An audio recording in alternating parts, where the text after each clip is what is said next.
Hello friend, एक बार फिर से स्वागत है आपका साइंस एमसीक्यू सीरीज के नेक्स्ट वीडियो में। जैसा कि आप लोग जानते हैं, हम एमपीटीईटी एग्जाम में पूछे गए साइंस के जो क्वेश्चन आंसर उनको देख रहे हैं। यदि आप चैनल पर नए हैं तो प्लीज़ सब्सक्राइब बटन पर जाकर सब्सक्राइब कर ले, बेल आइकन को दबाना बिल्कुल मत भूलिए। चलिए देख लेते हैं। आज का जो हमारे क्वेश्चन थे वो थे 65 से लेके आगे के जो थे 64 तक के क्वेश्चन हम कर चुके हैं। ऐसी तीन चार वीडियो बन चुके हैं। यदि आपने वो वीडियो नहीं देखे तो पहले जाके पिछली वीडियो को देख लें। इसके बाद हम चलते हैं आज के हमारे वीडियो पर। तो आज का जो हमारा पहला प्रश्न है वो है, चार वस्तुएं 65 में प्रश्न है आपका। चार वस्तुएं पी क्यू आर एवं एस की गति क्रमशः 10 मीटर पर सेकंड, 36 किलोमीटर पर घंटा, 48 किलोमीटर पर घंटा और 30 मीटर पर सेकंड है। किन दो वस्तुओं की गति समान है? तो वास्तविकता में यह प्रश्न जो है आपका वो गणित का प्रश्न है। चाल बराबर दूरी बटे समय, तो उससे संबंधित प्रश्न है, लेकिन ये साइंस में पूछा गया है। आपका एमपीटीईटी के साइंस पेपर में पूछा गया है, तो हम इसको सॉल्व कर लेते हैं। इसमें किन दो पिंडों की गति जो है समान है, तो हम देख लेते हैं। देखिए यहाँ पर आप देख रहे होंगे कि इनकी जो है यूनिट या इकाई अलग अलग है। यहाँ पर मीटर पर सेकंड है, यहाँ पर किलोमीटर पर घंटा है, यहाँ पर किलोमीटर पर घंटा है, यहाँ पर मीटर पर सेकंड है। तो मैं आपको बता देता हूँ कि कैसे बदलते हैं किलोमीटर पर घंटा को मीटर पर सेकंड में कैसे बदलते हैं। तो आप जानते हैं 1 किलोमीटर में कितने मीटर होते हैं? 1000 मीटर बटे एक घंटे में कितने सेकंड होते हैं? तो 3600 सेकंड होते हैं। 3600 सेकंड, दोनों को बट्टे कर दीजिएगा। 2 जीरो से 2 जीरो कट जाएंगे आपके, और इसमें 2 से भाग देंगे आप, तो 2 पंचे 10 और 2 18 दूनी 36, 5/18 कितना आ जाता है आपका? 5/18। तो यदि 5/18 का गुणा आप किसी भी वैल्यू में कर देंगे जिसका किलोमीटर पर घंटा में है, तो वो आपका मीटर पर सेकंड में बदल जाएगी। तो आपकी पी की जो रफ्तार दी गई है, पी की चाल दी गई है 10 मीटर प्रति सेकंड। ये तो आपकी दी गई है 10 मीटर पर सेकंड की स्पीड से चलती है। इसके बाद क्यू की देख लेते हैं। क्यू की आपकी जो है वो कितनी है? 36 किलोमीटर पर घंटा। तो 36 को मीटर पर सेकंड में बदलने के लिए हम क्या करेंगे? 36 गुणे 5/18 करेंगे। 5/18, तो 18 दूनी 36, 18 दूनी 36 और 5 दूनी 10। तो इसकी आ जाएगी 10 मीटर पर सेकंड, 10 मीटर पर सेकंड। तो आप देख रहे होंगे आपके दो प्रश्न हल करने पे ही, दो पिंडों की गति निकालने पे ही आपको प्रश्न का उत्तर मिल गया, क्योंकि उसने बोला भी है किन्हीं दो पिंडों की गति समान है। मतलब किन्हीं दो पिंडों की गति समान है, तो पी और क्यू की गति जो है समान आ गई है। 10 मीटर प्रति सेकंड पी की है, क्यू की भी कितनी है? 10 मीटर प्रति सेकंड। तो आगे की करने की जरूरत नहीं है, आप चाहें तो निकाल सकते हैं। इसकी भी मीटर पर सेकंड में बदल लीजिए, 5/18 करेंगे तो उससे निकल आएगी। इसकी 30 मीटर पर सेकंड है, ठीक। तो इस प्रकार से आपके दो पिंडों की गति जो समान है वो उसका है पी और क्यू। तो जिस भी ऑप्शन में पी और क्यू है वो आपका सही होगा। तो हम देख लेते हैं। हमारा पहला है आर एवं एस, दूसरा है पी एवं आर, तीसरा है पी एवं क्यू। तो यही जो है थर्ड ऑप्शन आपका सही है, तीसरा ऑप्शन आपका सही है इसमें। इसके बाद चलते हैं हम नेक्स्ट प्रश्न की ओर। नेक्स्ट प्रश्न है आपका, दोलन पेंडुलम की बॉल्ब या बॉब कितनी बार 20 दोलनों के कितनी बार 20 दोलनों में मध्य स्थिति को पार करेगी? तो देखिए दोलन क्या होता है? दोलन होता है किसी बॉब का या किसी पिंड का अपने प्रारंभिक बिंदु पर वापस आना। अपने प्रारंभिक बिंदु पर वापस आना ही को क्या बोलते हैं? एक दोलन। जैसे ये पिंड यहाँ से चलेगा और यहाँ तक गया और फिर यहाँ से वापस आएगा और अपनी प्रारंभिक स्थिति पे आ जाएगा, तो इसके बीच में ये अपने मध्य स्थिति से 2 बार गुजरेगा। एक बार जाते समय जाएगा और एक बार आते समय। तो मध्य स्थिति से कितनी बार गुजरेगा? एक एक आपका पूरा आप कह सकते हैं दोलन करने में वो 2 बार गुजरता है अपनी मध्य स्थिति से। तो 20 दोलन करने में वो कितनी बार गुजरेगा? तो 20 गुणे 2 कर दीजिएगा आप। 20 गुणे 2 मतलब कितना हो जाएगा? 40। 40 बार कोई भी बॉब या पेंडुलम जो है दोलन करते समय अपनी मध्य स्थिति से गुजरेगा, 40 बार गुजरेगा। तो इसमें जो इसमें 40 है आपका थर्ड ऑप्शन है जो है आपका सही है, 40 है। इसका देख लेते हैं नेक्स्ट प्रश्न क्या है। एक गेंद 100 मीटर की ऊंचाई से गिराई जाती है। गेंद को भूमि तक पहुंचने में कितना समय लगा? जी बराबर यदि 10 मीटर पर सेकंड है। देखिए इसको हल करने के लिए आपको थोड़ा लंबा हल होगा, लेकिन देखते जाइएगा, मैं आपको बता दूंगा कैसे होता है। तो इसमें आपको समय ज्ञात करना है। जी आपको दिया गया गुरुत्वीय त्वरण, या कह सकते हैं आप 10 मीटर पर सेकंड, क्योंकि त्वरण वैसे होता है जी बराबर होता है आपका स्मॉल जी बराबर होता है 9.8 मीटर पर सेकंड स्क्वायर।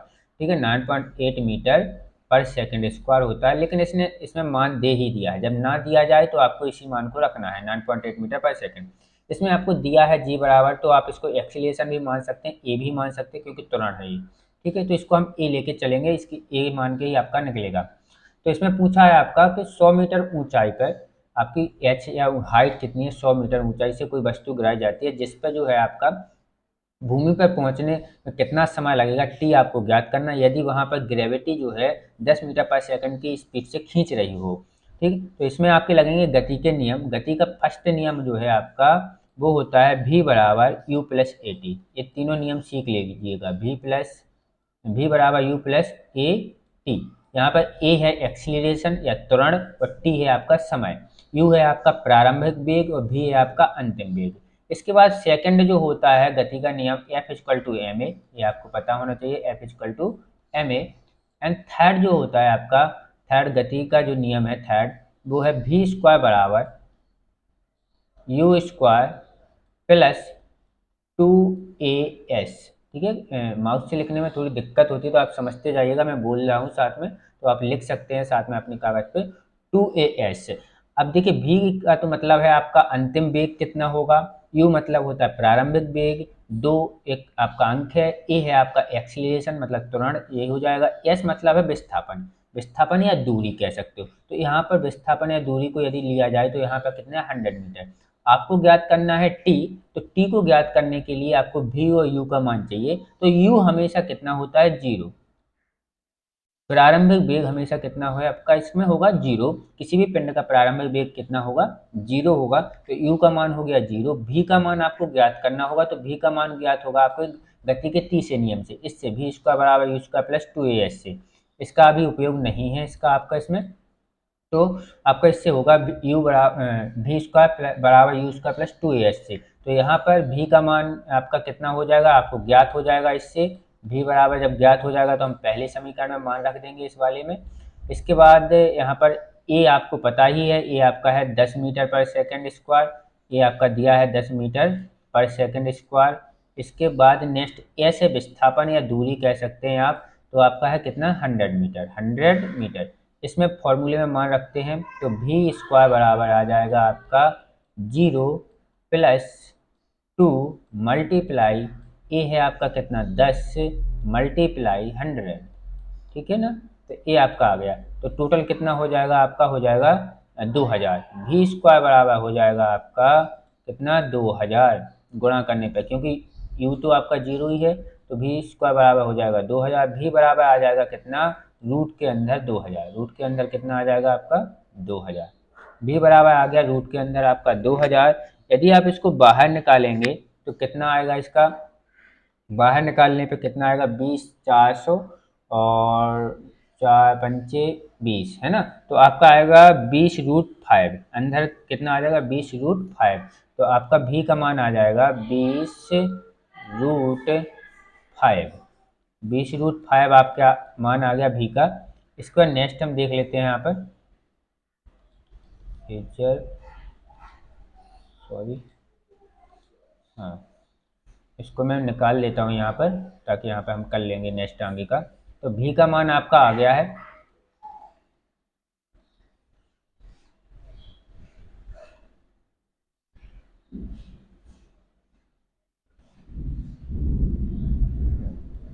ठीक है। अब हम देख लेते हैं हमारा आगे का, ये चलता है हाँ ठीक है। तो v का मान है आपका 20√5, इसको रख देंगे यहाँ पर पहले समीकरण में। तो पहले समीकरण में आपका आ जाएगा 20√5 अंदर बराबर में आ जाएगा u बराबर 0 और प्लस a का मान हो जाएगा आपका कितना 10। ठीक है 10 और इंटू क्या हो जाएगा t हमको ज्ञात करना, तो इंटू टी। अब आपका 0 है ये, तो ये तो हट जाएगा, तो ये कितना आ जाएगा 20√5 बराबर कितना हो जाएगा आपका 10t, 10 सॉरी 10 और t। अब यहाँ पे हमको t का मान चाहिए, तो 10 आ जाएगा इसके बटे में, तो 10 इसके बटे में आ जाएगा 20√5 के, तो 10 दूनी 20 कट जाएगा। आपका t बराबर जो आपका बचेगा वो बचेगा 2√5। 2√5 जिस भी ऑप्शन में 2√5 है वो आपका सही है। तो आपका पहले ऑप्शन में कितना है 2√5। तो इस सवाल का आपका आंसर है 2√5 सेकंड, 2√5 सेकंड। तो 2√5 सेकंड में जो है 100 मीटर की ऊंचाई से पिंड जो है 10 पॉइंट इतने समय में नीचे आ जाएगा। तो इसका सही आंसर 2√5। तो थोड़ा बड़ा है, आपने सुना होगा, इसमें माउस से लिखता नहीं बनता उतने अच्छे से, लेकिन मैंने समझाया आपको। आपको 2 समीकरण इसमें याद रखना है। गति का पहला v बराबर u प्लस ए टी, है ना, और तीसरा आपका है v स्क्वायर बराबर u स्क्वायर प्लस 2as। यहाँ पर a है आपका त्वरण, तो यहाँ पर g जो है त्वरण है उसको a लेके चलेंगे। t आपका समय जो हमको ज्ञात करना है। v मतलब होता है अंतिम वेग, u मतलब होता है प्रारंभिक वेग। प्रारंभिक वेग 0 है। v आपका अंतिम वेग इससे निकलेगा, जहाँ पर s बराबर होगा आपका विस्थापन या दूरी, तो यहाँ पर 100 मीटर। इसका नेक्स्ट सवाल देख लेते हैं हमारा। एक पोषक स्तर के अगले पोषक स्तर में स्थानांतरित ऊर्जा की मात्रा होती है तो 10% होती है। ये आपको हमेशा याद रखना है कि हमेशा जब ऊर्जा स्थानांतरित होगी तो कितने परसेंट होती है, 10% ऊर्जा स्थानांतरित होती है। जैसे देख लेते हैं कि जैसे एक फल है, मान लीजिए फल है, इस फल में है 100 कैलोरी ऊर्जा, ठीक है, 100 कैलोरी है। यदि इस फल को कोई खाता है, शाकाहारी जीव खाता है, तो इस 100 कैलोरी में से सिर्फ इसको मिलेगी कितनी, 10 कैलोरी ही मिलेगी, क्योंकि 100% का 10% कितना होता है, 10, तो 10 कैलोरी ही इसके पास ऊर्जा जाएगी। यदि इस जीव को भी कोई खाता है तो मान लेते हैं इस 10 कैलोरी ऊर्जा में से उस जीव को कितनी मिलेगी, 1 कैलोरी। तो इस प्रकार 10% के हिसाब से इसमें चलता है। पोषक स्तर 10% के हिसाब से जो है स्थानांतरित होता है, 10% के हिसाब से स्थानांतरित होता है पोषक स्तर। तो नेक्स्ट इसमें जो आपका 10% फोर्थ ऑप्शन में है, तो फोर्थ ऑप्शन आपका सही है। नेक्स्ट प्रश्न देख लेते हैं। विकृत गंध मक्खन में उपस्थित अम्ल होता है। तो ये गंध जो आती है, विकृत गंध जो होती है मक्खन में उपस्थित, किससे अम्ल के कारण होती है, तो मैं आपको बता दूं इसका होता है ब्यूट्रिक अम्ल के कारण। ब्यूट्रिक अम्ल किसके अंदर पाया जाता है, तो जैसे आपने जैसे गंधयुक्त मक्खन में, या बासा दूध हो, पनीर हो बासा, तो इनमें जो है ब्यूट्रिक अम्ल पाया जाता है। तो इसका सही आंसर तो है ब्यूट्रिक अम्ल। इस ब्यूट्रिक अम्ल के बाद है आपका एसिटिक अम्ल। तो एसिटिक अम्ल जो होता है ये एंटी सेप्टिक के रूप में कार्य करता है, एंटीसेप्टिक के रूप में कार्य करता है। इसका फॉर्मूला होता है CH3COOH। इसका फॉर्मूला क्या होता है एसिटिक अम्ल का, CH3COOH, और यह एक कार्बोक्जिलिक अम्ल है। COOH जिसमें भी लगा होगा वो आपका कार्बोक्जिलिक अम्ल होता है, ठीक है, कार्बोक्जिलिक अम्ल। तो COOH ये आपका एक कार्बोक्जिलिक अम्ल है। इसके बाद आपका आता है लैक्टिक अम्ल। लैक्टिक अम्ल जो होता है हमारे शरीर में बनता है, किण्वन की क्रिया के द्वारा बनता है। फॉर्मूला जो होता है C3H6O3, C3H6O3, ठीक है। तो यह किण्वन की प्रक्रिया के द्वारा बनता है, और यह भोजन में जो बैक्टीरिया उपस्थित होते हैं उनको मारने का काम करता है लैक्टिक अम्ल। ये हमारे शरीर में उपस्थित होता है। इसके बाद है एसिटिक अम्ल, एक एंटीसेप्टिक के रूप में कार्य करता है, ये कार्बोक्जिलिक अम्ल है। ब्यूट्रिक अम्ल जो है सड़े हुए जैसे मक्खन, दूध, दही इनमें होता है, या बासे इनके अंदर आता है, इसी के कारण एक गंध होती है।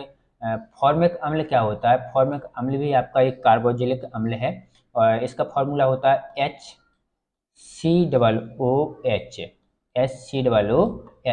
और यह किसके अंदर पाया जाता है, तो ये पाया जाता है जैसे चींटियों के अंदर, लाल चींटी होती हैं, बिच्छू होता है उसके जहर में, और कह सकते हैं इसमें जुआ जानते हैं ना आप, जू के अंदर पाया जाता है, मधुमक्खी के डंक में पाया जाता है, तो ये उपस्थित होता है इनके अंदर। तो ये भी एक आपका जो है कार्बोक्जिलिक एसिड होता है। और ये पाया जाता है चींटी, जू, मधुमक्खी, जुआ आदि चीज़ों के इनके डंकों में या इनके जहर में यह अम्ल उपस्थित होता है। तो आप समझ गए होंगे जो आपका गंध आता है, विकृत गंधता, ये होती है ब्यूट्रिक अम्ल के कारण। इसका नेक्स्ट देख लेते हैं हमारा। एक विद्युत मोटर में ऊर्जा परिवर्तित होती है, तो विद्युत ऊर्जा को यांत्रिक ऊर्जा में परिवर्तित करती है एक मोटर। देख लेते हैं जिसमें विद्युत ऊर्जा का यांत्रिक ऊर्जा में परिवर्तन, चौथे में है आपका, ठीक है। तो आपका एक विद्युत मोटर ऊर्जा को परिवर्तित करती है, तो विद्युत मोटर किसको, विद्युत ऊर्जा को यांत्रिक ऊर्जा में परिवर्तित करती है। चौथा आपका इसका सही आंसर। नेक्स्ट है आपका बल्बर नामक वसा की मोटी परत इनमें पाई जाती है। तो देखो बल्बर नामक वसा की मोटी परत भेल मछली में पाई जाती है। इसमें भेल होगा आपका कहीं ना कहीं, भेल, हाँ, तो भेल, ध्रुवीय भालू और ऊंट, शार्क, तो भेल के अंतर्गत पाई जाती है, भेल में पाई जाती है बल्बर नामक वसा। तो इसके बाद नेक्स्ट है आपका 72 क्वेश्चन है आपका। अपघटक अपमार्जक भी होते हैं और वे पृथ्वी को साफ करते हैं। अपघटक अपमार्जक भी होते हैं, वे पृथ्वी को साफ करते हैं। इसके लिए आपके ऑप्शन देख लेते हैं। वे खाद्य श्रृंखला में अगले पोषकता स्तर पर ऊर्जा स्थानांतरित करते हैं, ये बिल्कुल बात सही है इसमें की। तो इसका सही आंसर यही होने वाला है, देख लेते हैं। उन्हें मितजीवी या लघु कारक भी कहा जाता है। देखिए इसमें एक प्रकार से आंसर सारे सही होंगे, है ना? लेकिन इसमें उपयुक्त आंसर कौन सा सही है, तो वो आपको देना है। देखो, वे खाद्य श्रृंखला में अगली पोषकता स्तर पर ऊर्जा स्थानांतरित करते हैं, ये बिल्कुल बात सही है इसमें। इसके बाद है, उन्हें मितजीवी या लघु कारक भी कहा जाता है, बिल्कुल। इसके बाद तीसरा है, अपघटक अपमार्जक भी होते हैं, ये तो उन्होंने प्रश्न ही रख दिया, और वे पृथ्वी को साफ करते हैं, ठीक है ना? तो ये प्रश्न वाला ही रख दिया है। इसके बाद वे पोषक पुनः चक्रण में मदद करते हैं, पुनः चक्रण में मदद करते हैं, पोषक के पुनः चक्रण में मदद करते हैं। तो चारों ऑप्शन आपके सही है, यहाँ पे इनमें से कोई भी नहीं कह सकते कि ये गलत है, चारों ऑप्शन सही है। लेकिन इसमें से सबसे ज़्यादा जो उपयुक्त है, जो सबसे ज़्यादा उपयुक्त आंसर होगा आपका, वो है फर्स्ट, जो खाद्य श्रृंखला में अगले पोषकता स्तर पर ऊर्जा स्थानांतरित करते हैं, इसलिए 72 का जो है फर्स्ट ऑप्शन जो है आपका सही होगा। इसके बाद नेक्स्ट प्रश्न देख लेते हैं 73। विद्युत वाहक स्वचालक को एक सामान्य चुंबकीय क्षेत्र में सामान्य रूप से रखा जाता है, ठीक है? एक चुंबकीय क्षेत्र है जिसमें एक चालक रखी हुई है, जैसे कोई तार है जिसमें से विद्युत वहन करती है, तो एक तार को उस क्षेत्र में रखा जाता है, एक चुंबकीय क्षेत्र में रखा जाता है। चुंबकीय क्षेत्र को समान रखते हुए, मतलब चुंबकीय क्षेत्र को कुछ नहीं किया, जैसा है वैसा ही है, रखते हुए स्वचालक के माध्यम से विद्युत को उलट दिया जाता है। जैसे एक चुंबकीय क्षेत्र है, इसे स्वचालक डला है, इसमें इसके चारों तरफ चुंबकीय क्षेत्र है। इसमें पहले विद्युत आपके इस साइड से जा रही थी, वो क्या कह रहा है कि माध्यम में विद्युत को उलट दिया जाता है। अब विद्युत को इस साइड से भेजा जाने लगा है, इस साइड से बंद कर दिया है, ठीक है? पहले इस साइड से जा रही थी, अब इस साइड से जाने लगी है, उलट दिया जाता है। आप क्या देखते हैं, आप क्या देखते हैं इसमें देख लेते हैं ऑप्शन। स्वचालक पर लग रहा बल दोगुना हो जाता है। स्वचालक पर लग रहा बल दोगुना क्यों होगा, यहाँ से बंद कर दी, इस साइड से देने लगी, वही रहेगा। स्वचालक पर लग रहा बल शून्य हो जाएगा, नहीं, शून्य भी नहीं होगा। स्वचालक विरामावस्था में रहेगा, नहीं। स्वचालक की गति की दिशा को उलट दिया जाता है, ठीक है? स्वचालक की गति की दिशा को उलट दिया गया, पहले इस साइड को गति थी, अब गति किस साइड को होने लगी, दूसरी साइड को होने लगी। तो आपका चौथा ऑप्शन सही होगा, स्वचालक की गति की दिशा को उलट दिया जाता है। तो इसमें आपका उपयुक्त आंसर है 73 का जो सही आंसर है वो है आपका चौथा ऑप्शन। इसके बाद नेक्स्ट देख लेते हैं, निम्नलिखित में से कौन सा अपशिष्ट जैव निम्न या जैव अवक्रमित नहीं है, ठीक है? तो इसमें से बताना जैव निम्न या जैव अवक्रमित नहीं है। तो ये आप आराम से ऑप्शन देख के आपको आ जाएगा। पहला, सब्जियों के छिलके, दूध के पैकेट, गाय का गोबर, अखबार। तो बताइए इसमें से कौन सा आपको लग रहा है, आपको क्लियर समझ में आ गया होगा, दूध के पैकेट। ये दूध के पैकेट जो प्लास्टिक के होते हैं, तो ये पृथ्वी के लिए हानिकारक भी है, तो यही है आपका दूध के पैकेट। इसके बाद नेक्स्ट है आपका, शंभू एक झोपड़पट्टी में रहता है जहाँ पीने का पानी सामान्यतः दूषित हो जाता है, ठीक है? उसे खालिस्तान जैसी बीमारियां होने की संभावना है। एक शंभू एक झोपड़ी में रहता है और वहाँ का पानी जो है दूषित हो जाता है, ऐसी जगह कौन सी बीमारियां होने की संभावना है? क्षय रोग। तो आप बताइए, क्षय रोग का मतलब होता है आपका टीबी जैसे रोग कहलाते हैं क्षय रोग। तो टीबी जैसे रोग जो होते हैं संक्रमक होते हैं, ये वायु के द्वारा फैलते हैं, तो क्षय रोग हो सकता है। खसरा, खसरा मतलब खांसी जुकाम, जिसको किसी बिल्कुल जुकाम होता है, खांसी यानी छींकता खांसता टाइप का रहता है, वो खसरा कहलाता है। चेचक आप जानते हैं, छोटी माता बड़ी माता के रूप में आप लोग जानते ही होंगे इसको, चेचक। टाइफाइड एक बुखार होता है, और कोलेरा, कोलेरा को बोलते हैं हैजा। कोलेरा एक हैजा, जो हैजा होता है वो कोलेरा नामक विषाणु या जीवाणु से होता है, इसलिए इसको कोलेरा भी कहा जाता है। तो आपको याद रखना, कोलेरा क्या है आपका, यहाँ पर हैजा है। तो आपको क्या हो सकता है, तो आपको बीमारियां होने की संभावना जो है आपका टाइफाइड और कोलेरा। टाइफाइड जो होता है अंदरूनी बुखार होता है, घातक हो सकता है, ये होता है किसकी वजह से, दूषित पानी और दूषित भोजन करने की वजह से टाइफाइड होता है हमको। कोलेरा हैजा भी इसी कारण से होता है, दूषित पानी के सेवन पीने से या दूषित भोजन करने से हमें कोलेरा या हैजा होता है। इसमें हमें दस्त जैसी बीमारियां हो जाती हैं, दस्त जैसे लगने लगते हैं, और साथ में उसी के जरिए जो है ये कीटाणु भी फैलते हैं। चेचक एक जीवाणु से होता है, लेकिन ये जो है वायु के द्वारा फैलता है, ना कि किसी पानी या भोजन के जरिए। खसरा खांसी, खांसी भी आपकी छींक जो ऐसी होती है, तो उसमें जो आपके कण फैलते हैं उनके माध्यम से होता है, वायु के माध्यम से होता है, पानी से भी हो सकता है ना, दूषित पानी से भी होता है। लेकिन इसमें जो आपका सही उपयुक्त आंसर है वो है टाइफाइड और कोलेरा, हैजा और टाइफाइड, इसमें आपका सही आंसर है। इसके बाद नेक्स्ट है 76। क्या होता है जब दो गुब्बारे एक ऊनी कपड़े से रगड़कर एक दूसरे के करीब लाए जाते हैं? दो गुब्बारों को एक ऊनी कपड़े से हम यदि रगड़ते हैं और उन्हें आप एक दूसरे के करीब लाते हैं तो क्या होगा, तो आपको मैं यहाँ पे बता देता हूँ। जैसे कि दो गुब्बारे हैं, तो दो गुब्बारे जब ऊनी कपड़े से रगड़े जाएंगे, ऊनी कपड़े से रगड़े जाएंगे तो क्या होंगे, वे आवेशित हो जाएंगे। वो क्या हो जाएंगे, गुब्बारे आवेशित हो जाएंगे।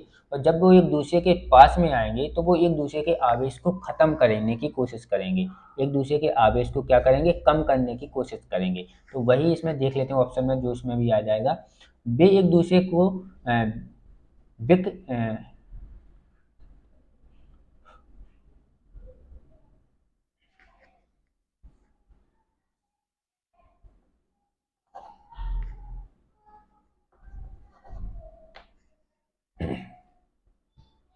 पहला ऑप्शन है इसमें आपका, वे एक दूसरे को विकर्षित करते हैं। दूसरा, विकर्षित का मतलब होता है कम करना, है ना, एक दूसरे के आवेशों को कम करना विकर्षित करना ही कहलाता है। इसके बाद है, वे एक दूसरे को आकर्षित करते हैं। आकर्षित मतलब होता है एक दूसरे को खींचना, तो आकर्षित तो नहीं करते हैं। वे एक दूसरे को से चिपके रहते हैं, नहीं चिपकते भी नहीं है, क्योंकि एक से आवेशित हो जाते हैं तो नहीं चिपकते हैं। इसके बाद है, वे ना ही एक दूसरे को की ओर विकर्षित होते हैं और ना ही आकर्षित, ये भी नहीं है। वो लोग एक दूसरे की ओर क्या होते हैं, विकर्षित होते हैं, क्या करते हैं, एक दूसरे के प्रभाव को कम करते हैं, आवेशों को कम करते हैं। तो इसमें सही आंसर है आपका ए ऑप्शन, आपका सही है, वे एक दूसरे को विकर्षित करते हैं। इसके बाद नेक्स्ट प्रश्न देख लेते हैं हमारा, सॉरी 77 है। नेक्स्ट प्रश्न है, यदि किसी वस्तु को मुख्य फोकस और अवतल दर्पण की वक्रता के केंद्र में रखा जाता है तो छवि की प्रकृति होती है। तो इस पे ये मैंने तैयारी आपको कराई है, आप देख लीजिएगा, थ्योरिकल मेरे वीडियो डले हुए हैं, उसमें आपको मिल जाएगा। आप उसका लेंस वाला वीडियो देख लीजिएगा, आपको पूरा समझ में आ जाएगा कि इसका आंसर कौन सा होने वाला है। तो इसमें है आपका, यदि किसी वस्तु को मुख्य फोकस और अवतल दर्पण के वक्रता केंद्र के मध्य रखा जाता है तो छवि कैसी बनती है, प्रकृति कैसी होती है। तो देखिए, अवतल दर्पण पर छवि आपकी बनेगी क्या, वास्तविक बनेगी, बड़ी बनेगी और उल्टी बनेगी। ठीक है, वास्तविक, बड़ी और उल्टी बनेगी। तो इसमें जिसमें भी वास्तविक, बड़ी और उल्टी होगा वो आपका सही आंसर होगा। देखिए, वास्तविक इसमें भी है, वास्तविक इसमें भी है, वास्तविक इसमें भी है, तो आभासी वाला तो चला गया। इसके बाद बड़ी, बड़ी देख लेते हैं, तो इसमें संकुचित, संकुचित ये नहीं है, संकुचित मतलब छोटी होती है ना, तो ये भी नहीं है। तीसरा और चौथा गलत हो गया। फर्स्ट बचा आपका अभिवादित, है ना, अभिवादित मतलब बड़ी होना, उससे बड़ी, और इसका उल्टी भी है। तो इसका फर्स्ट ऑप्शन आपका सही है, फर्स्ट ऑप्शन सही है, 77 का है आपका सही आंसर, फर्स्ट ऑप्शन। इसका नेक्स्ट है, समुद्र स्तर पर शुद्ध जल का हिमांक और क्वथनांक क्रमशः निम्न होता है। समुद्र स्तर पर शुद्ध जल का क्वथनांक और हिमांक होता है, 0 डिग्री सेल्सियस जो होता है उसका हिमांक होता है, और 100 डिग्री सेल्सियस क्या होता है, उसका क्वथनांक होता है। 0 डिग्री सेल्सियस पर कोई जो शुद्ध जल है वो है जम जाता है, और 100 डिग्री सेल्सियस पर वो उबलने लगता है। तो इसमें आपका सही आंसर हो गया, ए ऑप्शन आपका सही हो गया।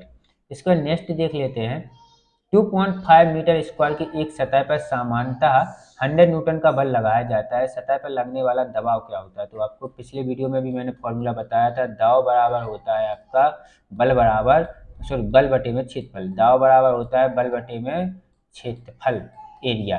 तो आपका दाव, यहाँ पर दाव पूछा है तो बल है आपका कितना, 100 न्यूटन, बटे में एरिया के लिए क्या है आपका 2.5 मीटर। तो 2.5 एक घटा देंगे, यहाँ पर आ जाएगा 25 चौके 100, 40 न्यूटन पर मीटर स्क्वायर, जिसमें भी होगा वो आपका सही है 40। तो आपका जो है दूसरा ऑप्शन, देखिए 40 ही आएगा, 25 चौके 100, एक जीरो, तो 40 न्यूटन पर मीटर स्क्वायर जो है आपका सही आंसर होगा। इसमें आपसे दाव पूछा गया, उसमें आपसे एरिया पूछा गया था। फॉर्मूला आपका सेम लगना है, दाव बराबर होता है बल बटे में एरिया। दाव का होता है न्यूटन पर मीटर स्क्वायर, बल का होता है न्यूटन, और एरिया का होता है मीटर स्क्वायर। तो इससे दाव का क्या बनता है, न्यूटन पर मीटर स्क्वायर बन जाता है, तो 40 न्यूटन पर मीटर स्क्वायर।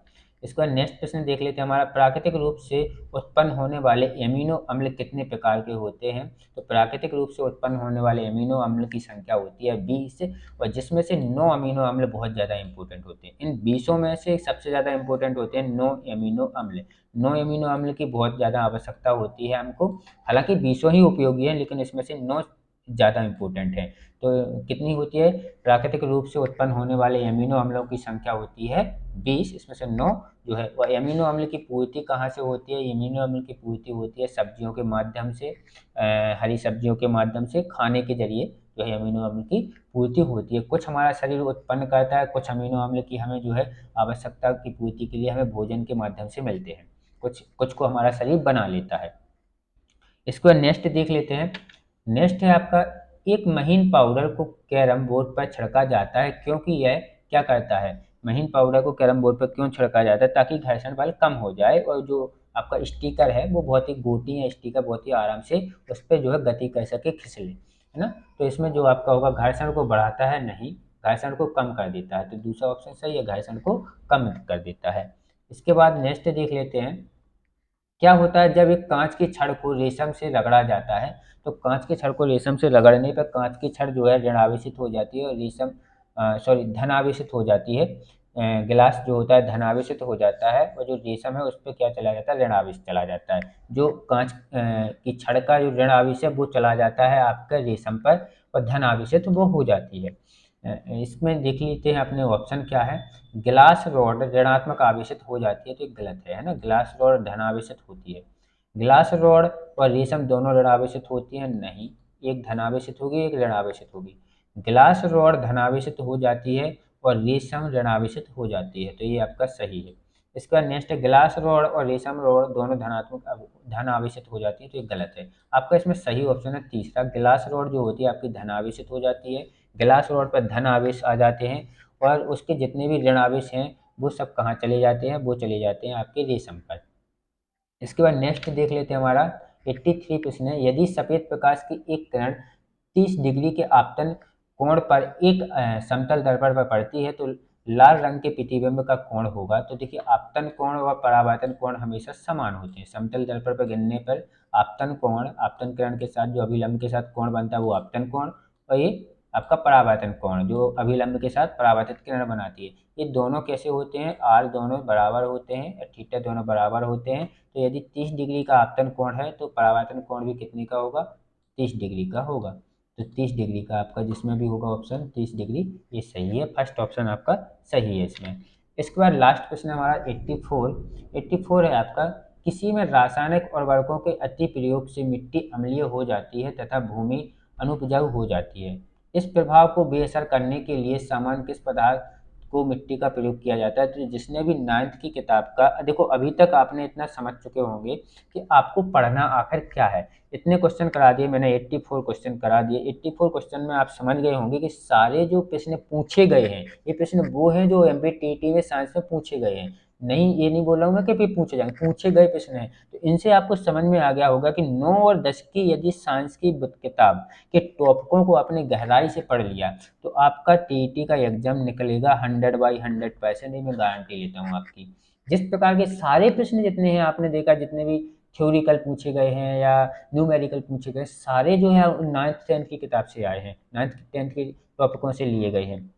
ये बिल्कुल सीधा सीधा प्रश्न तक दिया गया है किताब में कि किसका प्रयोग करते हैं। तो चूना का प्रयोग करते हैं हम, CaO का उपयोग करते हैं, है ना, कैल्शियम ऑक्साइड का प्रयोग करते हैं, CaO का, चूने का प्रयोग करते हैं। यदि अम्लीय हो जाती है भूमि तो उसमें हम चूना छिड़क देते हैं, क्योंकि चूना एक क्षारीय है ना। तो क्षार प्लस अम्ल क्या कर देते हैं, उदासीन कर देते हैं, उसको कम कर देते हैं। जैसे कि आपको कोई बर्र या कोई भी जीव काट ले या चींटी मीटी तो वहाँ पे चूना लगाने के लिए बोल देते, क्यों, क्योंकि उसमें होता है अम्ल उनके जहर में और चूना होता है क्षार, दोनों एक दूसरे को क्या कर देते हैं, उदासीन, तो वो ज़्यादा नहीं चढ़ता है ना। तो इसलिए इसमें क्या मिलाएंगे हम, चूना। तो आपको 9th और 10th की किताब बहुत अच्छे से पढ़ना है, साथ में मैं यहाँ पे पढ़ाने वाला हूँ। मैं इसके बाद जो मैं इसमें तैयारी कराऊंगा वो आपको 9th और 10th की किताब के टॉपिकों को भी पढ़ाने वाला हूँ। मैं उसका टॉपिक लूँगा जो उसमें है वो तो बताऊँगा, साथ में उसकी गहराई तक हम लोग जाएंगे, उसमें क्या क्या पूछ सकता है, क्या क्या हो सकता है। ठीक है, एक टॉपिक उठाएंगे उसका पार्ट का और उसको पूरी तरह से समझेंगे। तो पूरी 9th और 10th की यदि आपने किताब पढ़ ली, अच्छे से समझ ली, तो आपका बिल्कुल 100/100% निकल जाएगा। साइंस का तो हर एक प्रश्न है, यदि साइंस के 100 क्वेश्चन आते हैं तो 100 में मैं आपसे गारंटी लेता हूँ आपके 95 से ऊपर सही होंगे, है ना। लेकिन हाँ, इसमें मैं बाकी गारंटी उसमें नहीं ले सकता हूँ। साइंस पेडागोजी, पेडागोजी में सारे क्वेश्चन सही होते हैं, आपको सारे ऑप्शन सही से लगते हैं, उसमें जो सबसे ज़्यादा उपयुक्त होता है वही सही होता है। और इसके बाद है, यदि इसमें आपका देता है चाइल्ड पेडागोजी तो उसका नहीं, मैं साइंस टॉपिक का ले सकता हूँ आपकी गारंटी कि यदि आप पढ़ लेते हैं तो आपके 100 में से 95 क्लियर आएंगे, 95, है ना। धोखे से हो जाते हैं 4-5, यदि और अच्छे से पढ़ा तो 100 में से 100 भी ला सकते हैं आप लोग। तो इसके साथ फ्रेंड्स हमारा आज का वीडियो खत्म होता है। यदि आपको वीडियो पसंद आया तो प्लीज़ लाइक एवं कमेंट कीजिएगा, अपने दोस्तों को शेयर कीजिएगा। Thanks for watching my video friends.